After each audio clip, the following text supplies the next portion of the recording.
So there along the fence there is a black electrical cable on top. It needs to be fixed with some cable binders, cable ties, and there at the bottom there is the other part, so we need to connect the two. And then the pump that is there inside of the pond has electricity, and that's going to be the pump for the irrigation. And the pump that is in there, which is close by, so if I pan over you can see there is the fence with the other cable, and you can see the cable here.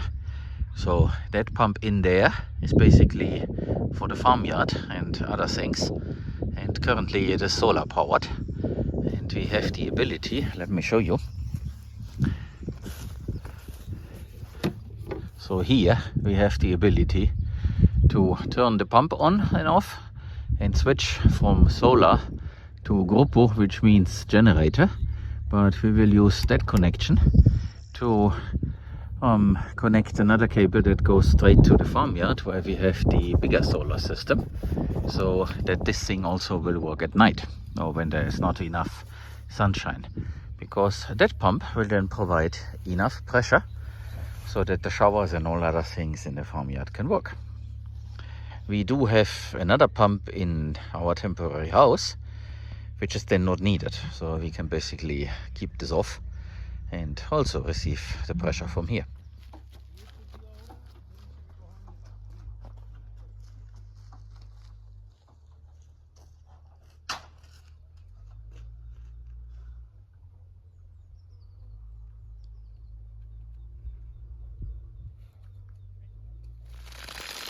So, there is water. Right, Martin? Michael. And that is from the pond over there. There is a new cable going along the fence, and I can control it here on my phone from afar. So that's one of the achievements of today, at least. I tell you the sad part later. The beginning of a fence, so that the inhabitants of the cortijo will not meet the dogs at night. That's kind of important, because it might become an unpleasant surprise. So this is the soil amendment, and as you can see, this truck did enter, and it crossed the outflow of the water reservoir. The other truck with the plants itself is driving back to Valladolid, 800 kilometers. Came here for nothing. And the guy was totally confused. Maybe I can show later a little bit more about the things that happened, or tell basically and show you a map. It's an interesting story, but this is how things go. This one here is local. So he came from Cardeña, which is the village where this place here belongs to, so he knows. And the little bit of water doesn't frighten him at all. So he has this tool there, Palfinger, a lift, and he will now unload two big bags of soil amendment, and we will place this here so that we can distribute it in wheelbarrows.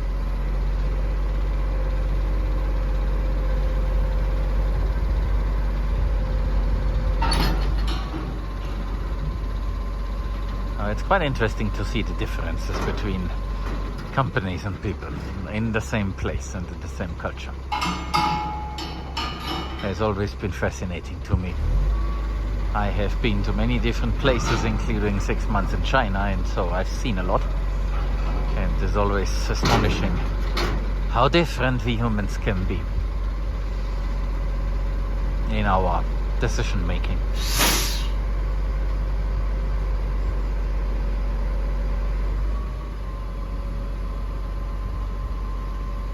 How easy it can be.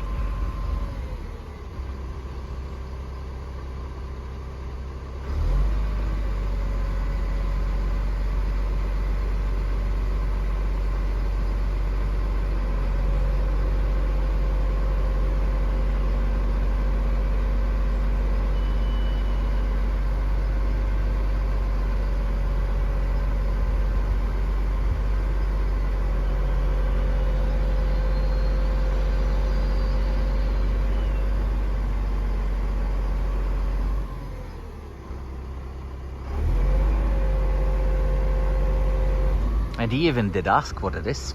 He was asking whether this is nutritions for the soil or a soil amendment. So apparently he is interested in what's going on here. And that's good and important because he's local.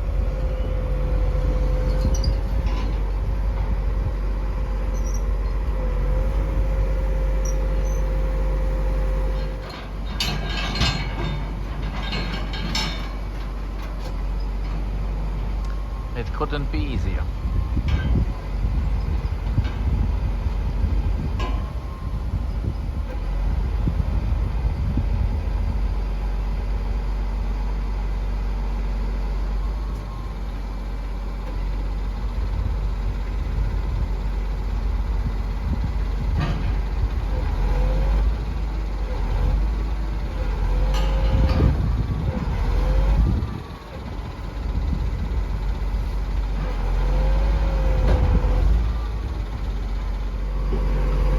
We were worried that we have to unload this using the backhoe and rushed to put the forks on, but it's not needed. The back slipped off the pallet, so he had to do some work to grab it, but this seems to work.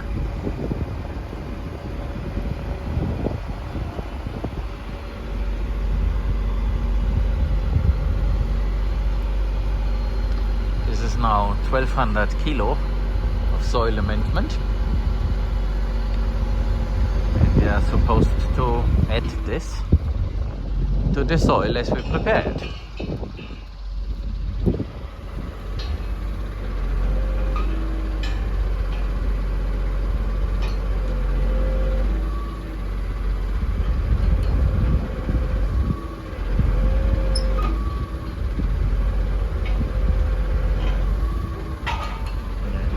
That's it.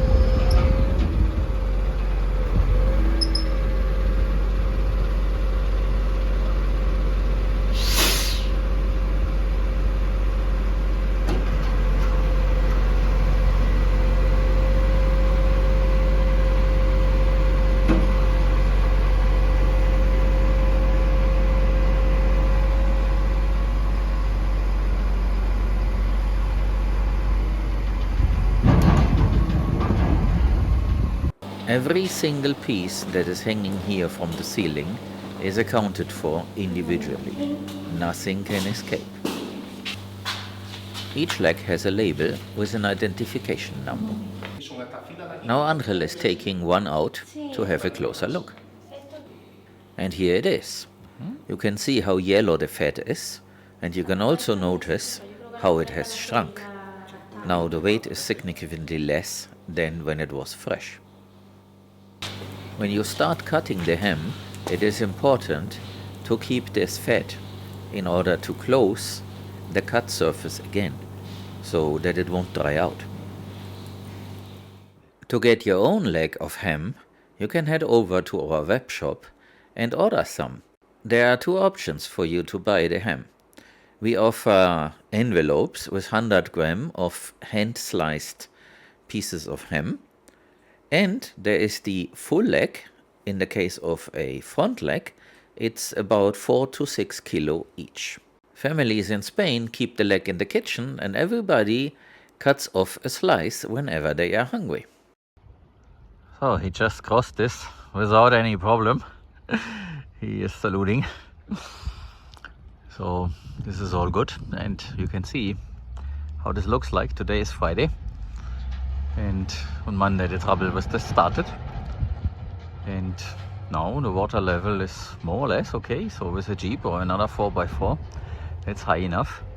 There is no problem, and of course trucks can pass, but the one with the plants saw it and refused to cross.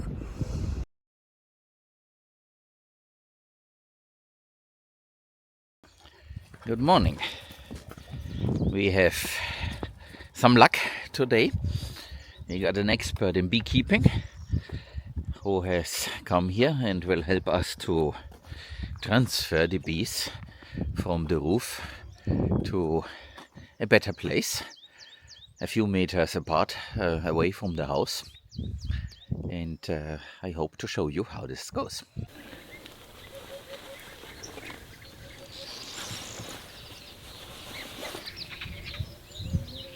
Up there they are, and I can already see, if that cable lets me,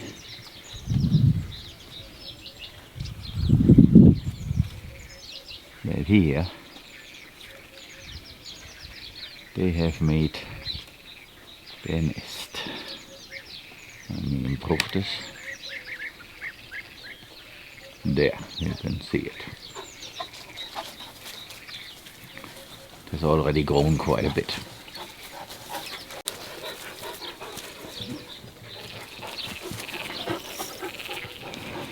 And we have some spectators who also want to know how these proceedings work. They are pretty relaxed with the beekeeper.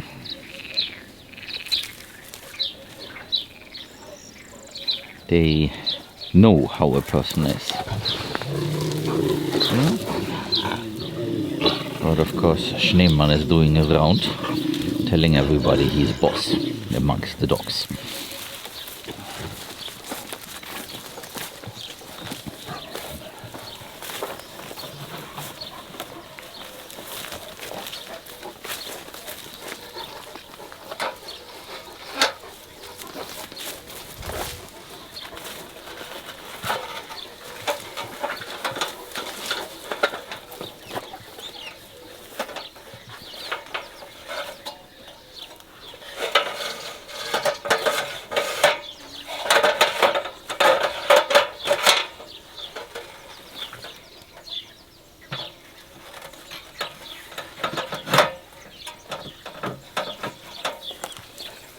Valle.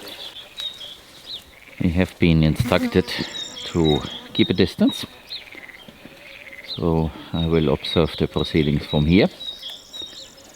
Of course the dogs want to be where I am, but they will figure this out very quickly, and they have already come closer to me with just the three there. Mr. Cat has been meowing. He lives in the wannabe food forest, which is a good thing. And he has been meowing there. He still is, but he's hiding.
So what you see there, this old piece of furniture, is to put the box there on top of it, which is where the whole nest will then end up in.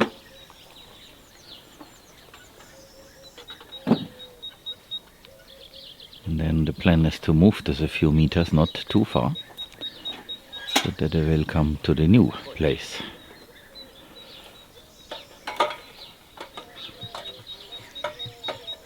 And then later it gets moved again.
Es muy grande, ¿eh?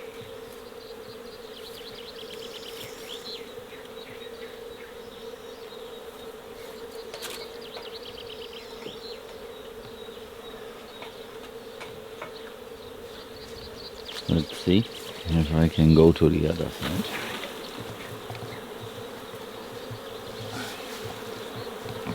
Without being stung. Cuidado, ¿eh?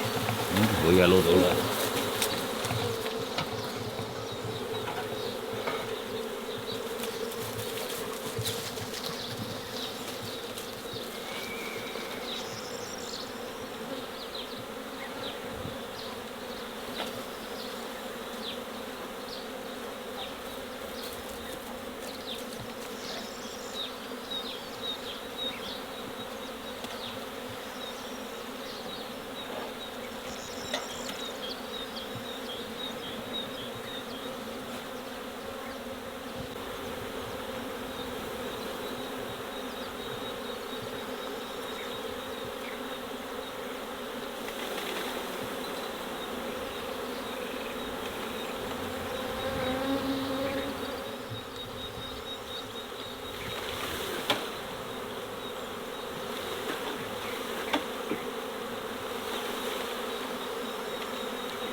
A safe distance is a smart thing.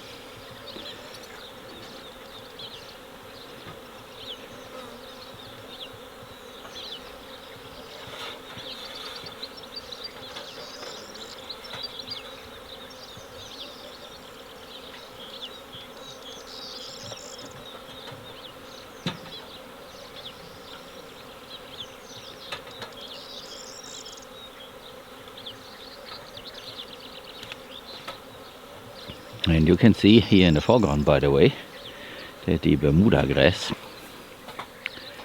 is also growing now. And it's a nice, clear, grassy area. That is where we had the ochre before. And here the broad beans have also grown immensely. And you can see that the palovnia trees are sprouting and making leaves. That is now changing quickly. Need some maintenance in here to turn this into soil. But first things first.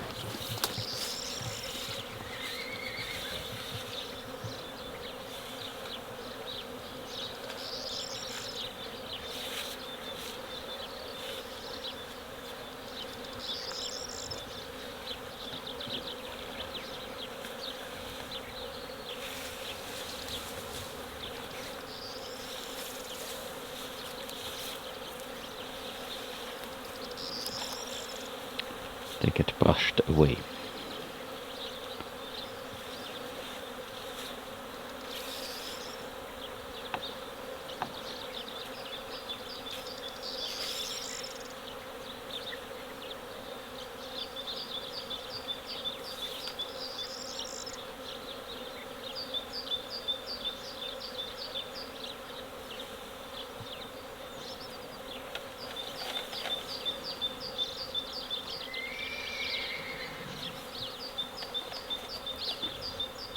He already said it already got pretty large.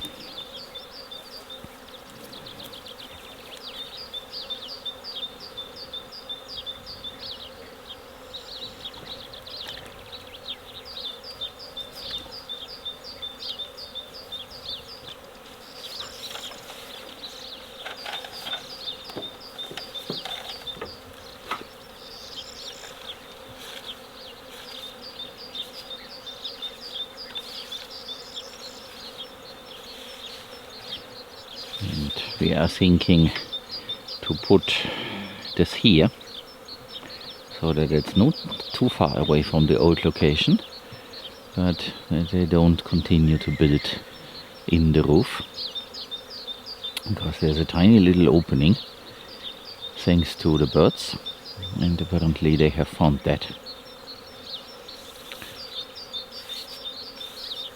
And then hopefully everybody will continue building in the right place.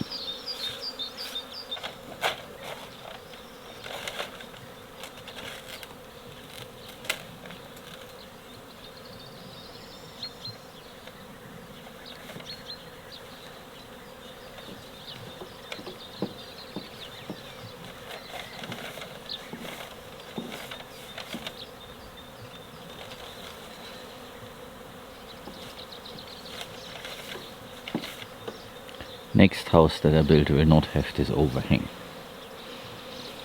It's just an invitation. And of course we didn't finish it right, because the material nobody knew around here. It's not a good idea to bring an American style of construction to Spain, to a rural area where all houses 100% are made of stone. No wonder that you can't find the material. But for the new project, which we had to postpone, apparently we did find suppliers, but we have to get into the details. But they're not in Andalusia, they're elsewhere in Spain. Northern parts around Madrid, Barcelona, and those places. A lot of things are available in Spain, but here in the south, people don't know about all this, which creates a challenge. And if you want to do something different, well, that's to be expected.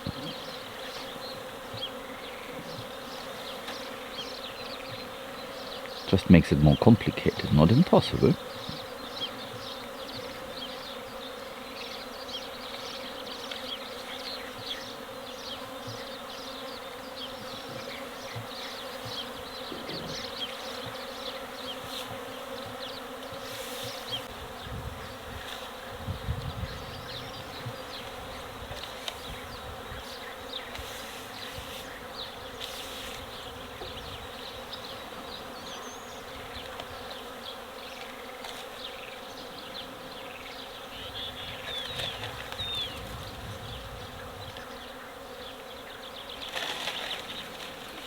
That's the house wrap that originally should disappear below the wood that you see there around the window.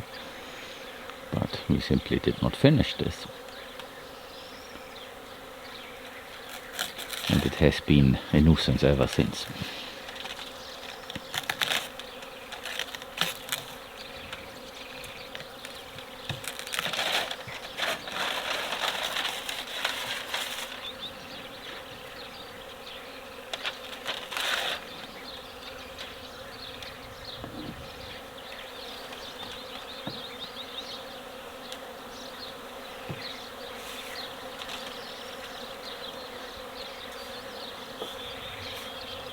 Nooks and crannies is where it starts.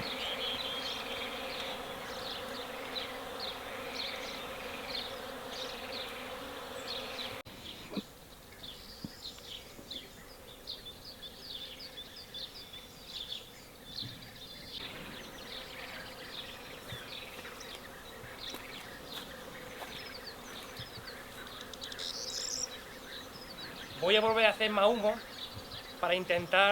para que poco a poco se vayan entrando dentro. Imposible, es muy grande, nunca he visto uno tan grande.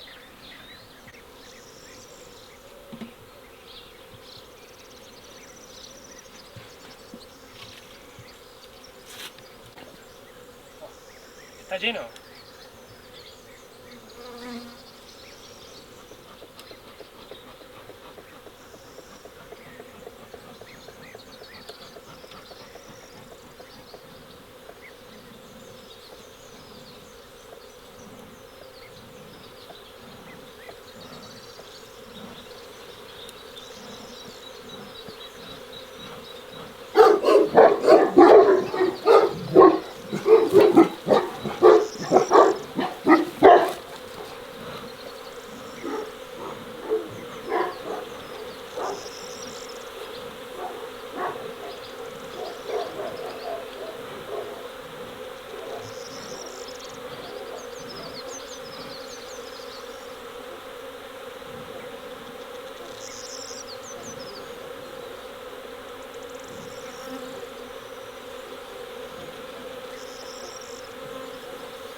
he's trying to create a lot so that they don't want to be there.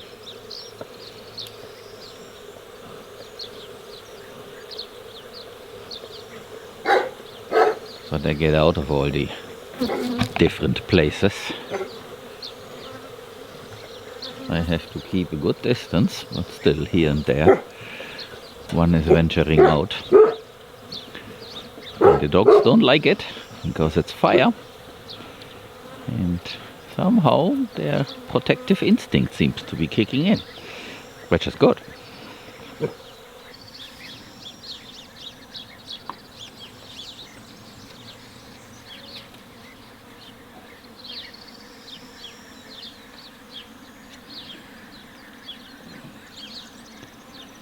Obviously, they have identified this as their home.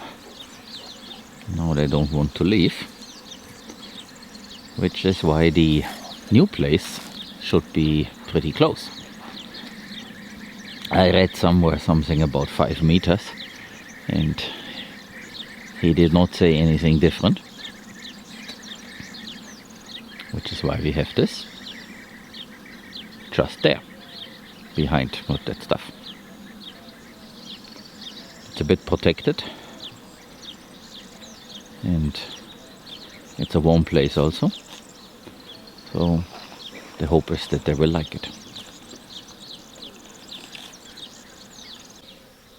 It is a bit a lengthy process to motivate them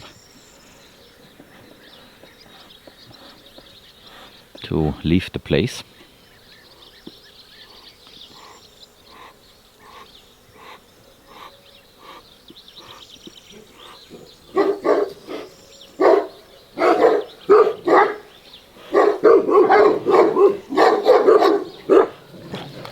They are barking because they don't like the fire. Makes a lot of sense.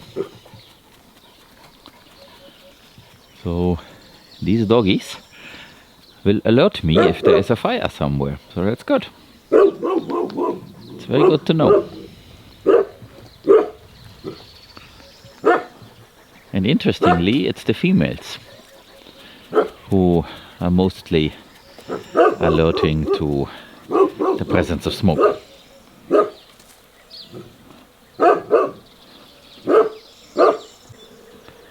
So the thing with the smoke continues, but he just said that most of them have been gone, so that's a very positive thing. Obviously we are trying to clear this area completely, and once they are all out, we will then investigate and seal any holes that we have with some PE foam, so that this will not repeat. This temporary house eventually will be deconstructed and all the material will be recycled as much as possible, but for that we first need to build the other one. So I hope next year at the same time we might be deconstructing this or improving a few things, but given that it's foundationless, maybe deconstructing and building something new in its place would be the smarter move. I want to have another building. I'm dreaming of something like a harvest house where all the proceedings, regardless whether it's animals or plants, can happen. Basically a big kitchen. That would be nice, but for that definitely there should be a foundation and all the installations. But we will deconstruct this once the need to use it is gone, and that we need to figure out.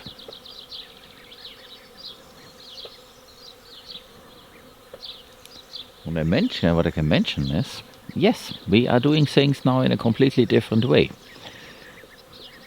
So I'm no longer interested in trying to build a team out of local people, because that failed, and I know why, and there's no way to really fix this, because you can't create a local organizational culture when you have a surrounding culture that has other values and other goals.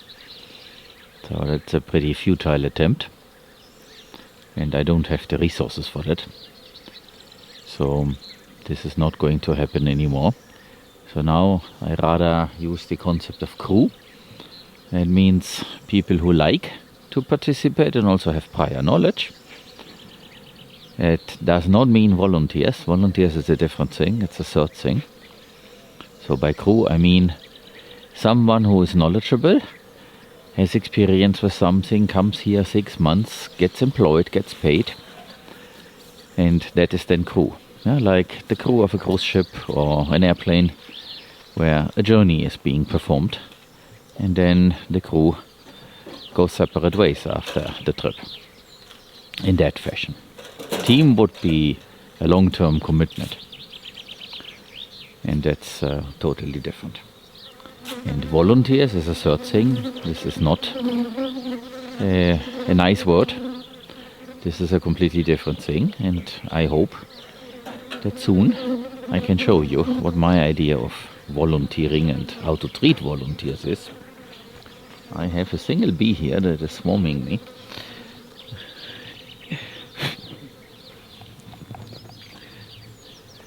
Okay, so sorry for the distraction.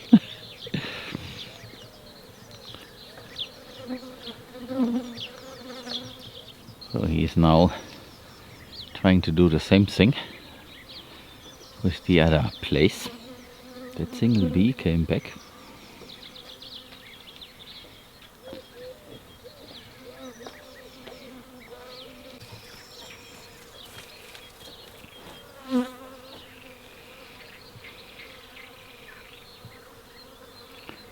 That's what you get when you have a temporary building. And it's also the first one that you build.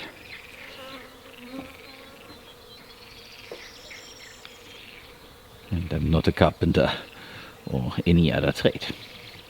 My topic is organizational development and software development. Quite different from the physical things. But then I do like to do things with my hand and build something.